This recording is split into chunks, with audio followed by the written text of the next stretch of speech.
Kok bisa Indonesia belakangan ini sering banget bikin film adaptasi, remake, atau mengambil cerita yang sudah terkenal duluan? Kadang sampai muncul pertanyaan yang cukup pedas. Emangnya kita nggak bisa bikin film original yang kuat, yang lahir dari ide sendiri, yang suatu hari malah di remake negara lain? Apalagi kalau yang disentuh adalah film legendaris yang sudah dianggap masterpiece dunia. Bukannya bikin penasaran, banyak orang justru langsung was-was, takut rusak, takut kehilangan magisnya, takut kenangan masa kecil yang selama ini disimpan rapi malah berubah jadi sesuatu yang terasa asing. Dan jujur aja, waktu pertama kali dengar Children of Heaven mau diadaptasi ke Indonesia, reaksi Mirror's juga kurang lebih sama. Karena ini bukan sembarang film, ini film yang bikin satu generasi tumbuh dengan trauma sepasang sepatu. Film yang ngajarin kita bahwa masalah kecil bisa terasa besar dunia bagi seorang anak. Film yang kita ikut lari, ikut panik, ikut berharap, sampai ikut patah hati ketika Ali justru mendapatkan hal yang tidak dia inginkan. Jadi ketika kisah se-ikonik ini dipindahkan ke Indonesia oleh Hanung Bramantyo, pertanyaannya bukan lagi apakah filmnya bagus, tapi jauh lebih menakutkan dari itu. Apakah film ini mampu membuat kita sesakit dulu saat melihat Ali dan Zahra berjuang demi satu sepasang sepatu?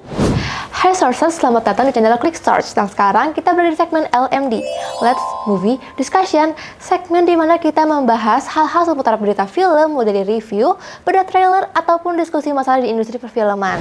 Jadi di segmen kali ini, Min Source bakal bahas review film fenomenal yang pernah mengusik masa kecil kita dulu. Sources pasti ingat banget deh sama film masa kecil Children of Heaven asal Iran yang ikonik banget. Ya gimana enggak, film ini ngajarin banyak hal dari sesuatu yang kelihatan sederhana banget, pasang sepatu yang hilang. Tapi justru dari situ kita diajari tentang kasih sayang kakak adik, pengorbanan, kejujuran, sampai bagaimana rasanya hidup dalam keterbatasan. Dan yang bikin film ini membekas adalah karena konflik yang diangkat sebenarnya kecil, tapi dampaknya terasa besar banget buat anak-anak yang menjalaninya.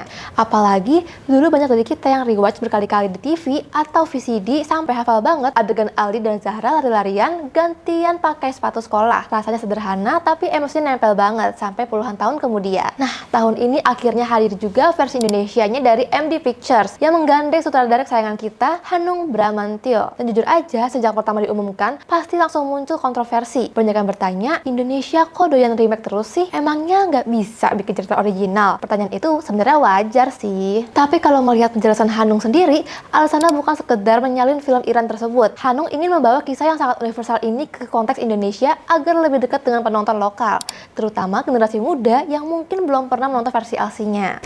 Jadi bukan sekedar remake, tapi mencoba menerjemahkan emosi yang sama ke dalam budaya Indonesia. Lantas, apakah versi Indonesianya lebih bagus atau punya identitas sendiri? Menurut Min Source, justru disinilah kekuatannya. Mas Hanung kayaknya sadar betul bahwa mustahil mengalahkan versi original yang sudah dianggap masterpiece dunia. Jadi daripada mencoba menyaingi, beliau memilih memberikan warna lokal yang kuat. Secara garis besar, alur ceritanya memang hampir sama, tapi suasana dan nuansa Indonesia terasa sangat dominan. Film ini dipindahkan ke Semarang era 90-an, lengkap dengan lingkungan kampung, budaya Jawa yang kental, uang jadul, harga-harga jadul, serta gambaran kehidupan keluarga sederhana yang sangat dekat dengan realitas Indonesia pada masa itu. Bahkan detail kecil seperti kendaraan, pasar, sampai nuansa sekolah berhasil membangun nostalgia sendiri. Tapi kalau bicara soal feel dan ekspresi, jujur menurut Min Source, versi original Iran masih sulit dikalahkan. Ali versi Iran itu punya tatapan yang bikin hati langsung nyesek setiap kali dia panik, takut, atau menangis. Kita ikut merasakan beban yang dia tanggung. Ada rasa kasihan yang menusuk banget.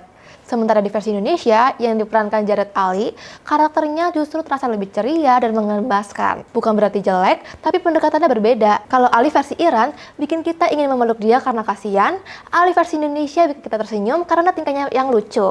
Jadi intensitas emosinya memang terasa berbeda. Meskipun begitu, film ini tetap berhasil bikin Min Source mewek. Bukan cuma karena ceritanya yang memang kuat, tapi juga karena faktor nostalgia. Banyak adegan yang selama ini cuma tersimpan samar di kepala, tiba-tiba muncul lagi di layar.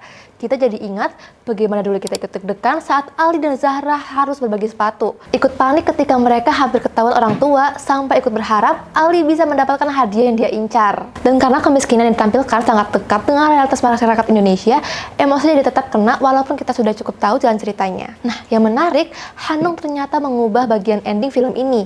Dan jujur aja, Min Source bisa paham sih kenapa. Soalnya, Min Source sendiri punya dendam puluhan tahun sama ending versi Iran. Yang Min Source ingat sejak kecil itu sederhana banget. Ali menang lomba, ternyata juara 1, lalu nangis karena gagal mendapatkan sepatu yang dia incar sebagai hadiah juara 3. Habis itu tamat, credit scene selesai. Dan itu kesel banget sih. Baru sekarang setelah dewasa, Minsos tahu kalau ternyata di versi asli ada petunjuk tambahan bahwa ayah Ali sudah membelikan sepatu baru untuk Ali dan Zahra. Masalahnya, adegan itu muncul sangat singkat dan gak pernah benar-benar menunjukkan momen mereka menerima sepatu tersebut. Jadi rasa nyeseknya tetap tinggal sampai bertahun-tahun. Makanya mungkin Hanung memilih memberikan penyelesaian yang lebih jelas dan lebih memuaskan secara emosional. Karena generasi yang tumbuh bersama Children of Heaven itu banyak yang sebenarnya masih menyimpan luka kecil yang sama. Sepatunya mana boy? Ngomong-ngomong, kalian ada yang sama nggak sih sama Minsearch? Dulu nonton Children of Heaven dan ngira filmnya benar-benar berakhir saat Ali nangis setelah juara 1? Atau cuma Minsearch aja yang selama puluhan tahun dendam sama ending film ini? Komen ya. Kalau dibandingkan langsung, perbedaan terbesar antara versi Iran dan versi Indonesia sebenarnya bukan ada di cerita, melainkan di cara film membuat kita terhubung dengan karakter. Minsearch sampai sekarang masih inget banget momen Ali versi Iran ketika selesai lomba dan sadar dia justru juara 1. Itu salah satu adegan paling menyakitkan yang pernah Minsearch nonton waktu kecil. Harusnya menang itu bahagia, tapi di wajah Ali yang muncul justru rasa hancur. Kita sebagai penonton tahu, dia nggak peduli medali, nggak peduli piala, dia cuma pengen sepasang sepatu buat adiknya. Dan cara Ali menangis di film original itu benar-benar bikin hati remuk. Rasanya seperti masuk ke layar, terus meluk dia sambil bilang, "Udah Ali, kamu hebat kok." Sementara di versi Indonesia, rasa sedih itu tetap ada, tapi bentuknya berbeda. Jared Ali membawakan karakter Ali dengan pendekatan yang lebih ringan dan lebih hangat.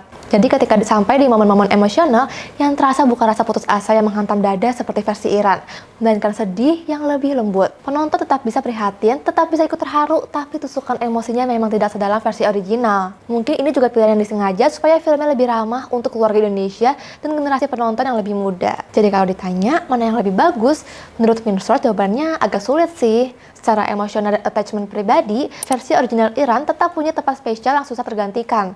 Ada sesuatu dari kesederhanaan, kepolosan, dan ketulusan film itu yang sampai sekarang masih membekas di hati. Tapi bukan berarti versi Indonesianya itu buruk. Justru film ini berhasil berdiri dengan identitasnya sendiri, membawa cerita yang sama ke lingkungan yang lebih dekat dengan kehidupan masyarakat Indonesia, tanpa kehilangan pesan utama tentang keluarga, pengorbanan, dan kasih sayang antar saudara. Untuk itu, Minsearch kasih skor 8/10. Bukan karena film ini sempurna, tapi karena berhasil melakukan hal yang cukup sulit, menghidupkan kembali sebuah film legendaris yang sudah dicintai jutaan orang, tanpa terasa sekedar menyalin. Film ini juga berhasil mengenalkan kisah Children of Heaven ke generasi baru yang mungkin belum pernah menyentuh versi aslinya. Dan itu bukan tugas yang mudah sih. Kalau menurut kalian gimana sources? Apakah kalian lebih suka versi original Iran yang emosinya bikin nyesek sampai puluhan tahun, atau justru lebih menikmati versi Indonesia yang terasa lebih dekat dengan kehidupan kita sehari-hari? Dan yang paling penting, siapa di sini yang ternyata selama bertahun-tahun juga ngira ending Children of Heaven cuma sampai Ali nangis setelah juara 1? Yuk diskusi di kolom komentar. Jangan lupa subscribe channel Christort untuk menikmati konten-konten kami yang lainnya. Segmen List Movie Discussion akan selalu tayang setiap weekend. Jadi jangan lupa klik lonceng supaya dapat notifikasi dan gak ketinggalan sama video-video kita ya. Follow juga sosial media kami supaya nggak ketinggalan update berita dan juga konten fresh setiap harinya. See you!